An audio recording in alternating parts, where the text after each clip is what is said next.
श्रीरङ्गनाथाष्टकम्।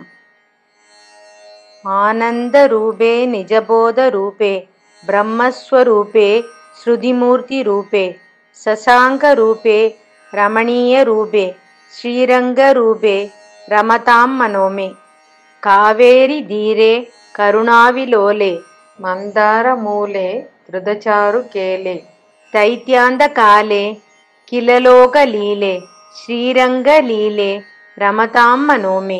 लक्ष्मीनिवासे जगदां निवासे हृद्पद्मवासे रविबिम्बवासे कृपानिवासे गुणबृन्दवासे श्रीरङ्गवासे रमतां मनो मे।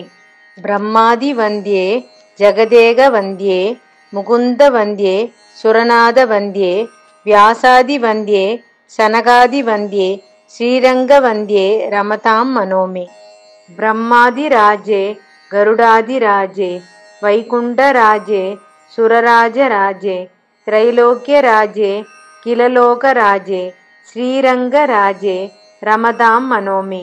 अमोघमुद्रे परिपूर्णनित्रे श्रीयोगनित्रे ससमुद्रनित्रे श्रितैकपत्रे जगदेकनित्रे श्रीरङ्गपत्रे रमतां मनो मे।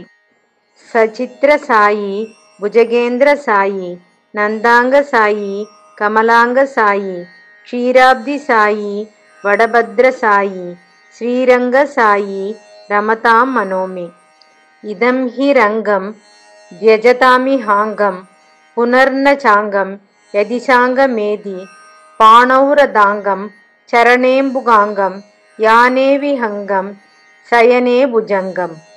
रङ्गनाथाष्टकं पुण्यं प्रातरुत्थाय यः पठेत् सर्वान् कामान् अवाप्नोति रङ्गिसायुज्यमाप्नुयात्।